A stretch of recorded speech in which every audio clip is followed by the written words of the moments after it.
Biologiya to'g'risida hammalar eshitgan bo'lsangiz kerak. Biologiya faqat maktabda o'tiladigan dars emas, balki u yerni hamma joyini qoplagan. Har bitta qorong'u g'or, quruq sahro, moviy okean va yam-yashil o'rmonlarni to'ldirgan hayotni o'rganadi. Tirik mavjudotlarning hammasi atrof muhit bilan bog'langan holda o'zaro hamkorlikda yashaydi. Shu bilan murakkab hayot turlarini hosil qiladi. Ko'pchilik odamlar uchun o'rmonda sayr qilish yoki sohil bo'yida dam olish tabiat bilan bog'lanishi yo'li hisoblanadi. Lekin har bir inson hayotini har bir soniyasida tabiatda ajralmas qismi bo'lib qovuradi. Yaxshilab joylashib olinglar. Bugun ilm olamida eng muhim va go'zal bo'lgan fanlardan bittasi biologiya to'g'risida. Tasavvur qiling, erta sahar salqinida daraxtzorda yurib ketyapsiz. Quyosh nurlari daraxt shoxlari orasidan o'tib, yer ustiga tushib, nur va soyalarni chiroyli o'yinini hosil qilyapti. Havo toza, nam bargli va gullarning hidi hamma joyi to'yintirgan. Aynan shu lahzada hayot sizni butunlay o'rab turibdi.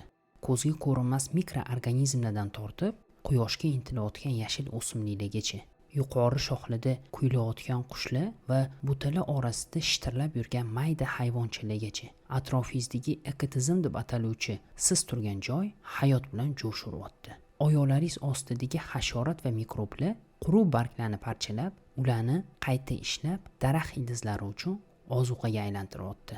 Hasharotlar gullar ustida parvoz qilib, hammamiz yaxshi ko'rgan asalni yig'ib, o'simliklarni changlantiryapti. Siz bu daraxtzorga endi kelgan bo'lsangiz ham, allaqachon uni bir qismisiz.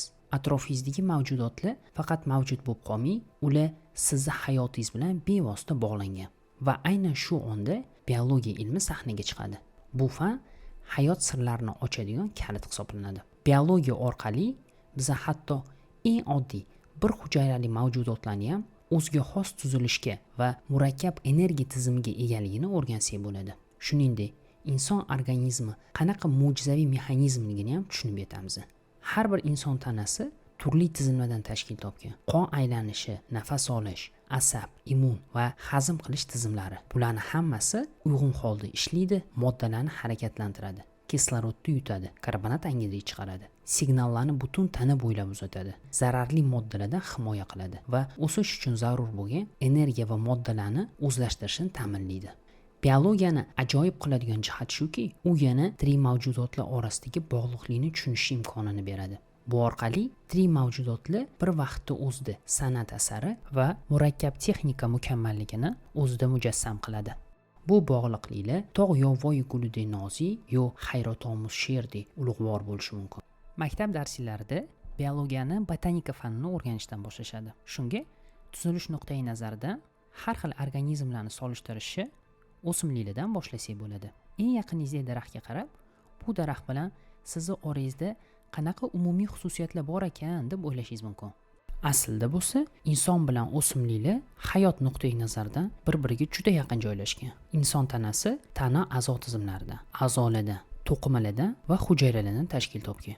Xuddi inson singari o'simliklarda ham moddani tashuvchi tizimlar, jinsiy ko'payish organlari, o'simliklarni ham gormonlar orqali boshqaradigan endokrin tizimi mavjud. Ammo o'simliklar insonlardan farqli. O'z ozig'ini karbonat angidrid, suv va quyosh nuri yordamida fotosintez jarayoni orqali yaratadi. Biologiya markazida o'simlik, hayvon yo mikrob bo'lishidan qat'iy nazar har bittasini bir butun sifatida ishlashiga hissa qo'shuvchi ko'plab tarkibiy qismlari bor. Lekin asos bitta. Bu hujayra. Hujayra hayotning eng kichik birligi hisoblanadi. Shuning uchun biologiyani o'rganish aynan hujayradan boshlanadi.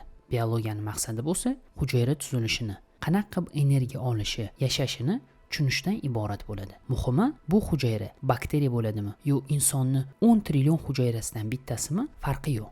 Albatta, bakteriya bilan inson hujayrasi o'rtasida katta farqlar bor. Masalan, bakteriyalarda nasldan naslga o'tuvchi biokimyoviy modda DNK butun hujayra bo'ylab erkin suzib yuradi. Inson hujayrasida bo'lsa, DNK mukammalroq qobiq bilan o'ralgan yadroda joylashgan. Shu bilan birga, ularning orasida umumiyliklar ham yetarli. Insonni ham, bakteriyani ham hujayrasi bir xil xom ashyodan yaratilgan. Uni ustiga oziq-ovqatni ham o'xshash tarzda hazm qilishadi. Hatto oqsillarni yaratish usuli ham bir xil. Nasliy axborot tashuvchi sifatida ikkala turdagi organizmlar ham DNKdan foydalanadi. Endi DNK to'g'risida gapiradigan bo'lsak, har bitta organizm, shu jumladan inson ham bitta dona hujayradan shakllanadi. Har bir ota-ona farzandini genetik axborotidan yarmini beradi. Onadan 23 ta, otadan 23 ta xromosoma o'tadi. Natijada har bitta inson hujayrasida 46 ta xromosoma mavjud bo'ladi. Aynan shu xromosomadagi genlar insonni tashqi ko'rinishdan tortib, xulq-atvor, xatti-harakat xususiyatlarini belgilab beradi. Biologiyadan ajralib chiqqan genetika fani bo'lsa, bu genlarni qanaqa meros qilib olinishini va qaysi xususiyatlarga ta'sir qilishini o'rganadi. Inson genlari DNKda, DNK bo'lsa xromosomalarda joylashgan. Har bitta xromosoma minglab qoida ko'rsatmalarni o'z ichiga oladi. Bu qoidalar bo'lsa hujayrani ishchi molekulasini, oqsillarni yaratish uchun ishlatiladi. Har bitta hujayra o'ziga xos vazifani bajarish uchun zarur bo'lgan oqsillarni aynan shu genlar asosida yaratadi. Oddiy qilib aytganda, DNK hammamizning xususiyatlarimizni belgilaydi. Chunki u bu xususiyatlarni hosil qiluvchi oqsillarni yaratish bo'yicha ko'rsatmalarni o'z ichiga oladi. Olimlar yildan yilga DNK to'g'risida ko'proq bilim to'plab kelishyapti. Ular hujayralardagi DNKni o'qish va o'zgartirish vositalarini ishlab chiqib, ularni takomillashtirishyapti. Bu kashfiyotlar, buni sezmasanglar ham allaqachon bizani o'rab turibdi. Olimlar rekombinant DNK texnologiyasidan foydalanib, oziq-ovqat va dorilarda ishlatiladigan biokimyoviy moddalarni ishlab chiqarishyapti. Bu texnologiyalar ularga bitta organizm genini boshqasini hujayrasiga joylashtirish imkonini beryapti. Natijada qabul qiluvchi organizm xususiyatlari o'zgaryapti. Masalan, olimlar inson genlarini bakteriyaga joylashtirib, ularni inson oqsilini ishlab chiqaruvchi kichkina fabrikalarga aylantirishyapti. Bu bo'lsa kasalliklarni davolash uchun ishlatiladi. Shu jumladan qand diabeti kasalligini davolashda zarur bo'lgan insulin oqsili aynan bakteriyalar tomonidan ishlab chiqariladi. Yerdagi hayotning xilma-xilligi genlar xilma-xilligini va bu o'z navbatida hayotda barqarorligini ta'minlaydi. Yerra har bitta nuqtasi o'ziga xos sharoitlarga ega. Har bitta organizm aynan shu sharoitlarga mos jihatlarni qabul qilib, o'z ko'rinishini o'zgartiradi. Masalan, shimolda yashovchi hayvonlarning mo'ynasi oq rangga o'zgaradi. Chunki oq rang qorda kam seziladi. Shu bilan ov qilish yoki yashirinish uchun foyda beradi. Rangi oq bo'lmagan hayvonlar tezlik bilan yo ochlikdan o'ladi, yo yirtqich hayvonlarga osonlik bilan ovqat bo'ladi. Har bitta organizm ekotizimda o'ziga xos rol o'ynaydi. O'simliklar quyosh energiyasini o'zlashtirib, ozuqa yaratadi. O'txo'r hayvonlar o't va mevalarni yeb, o'simlik urug'ini tarqatadi. Yirtqich hayvonlar o'ljalarni tutadi va o'txo'r hayvonlarni haddan tashqari ko'payib ketishini oldini oladi.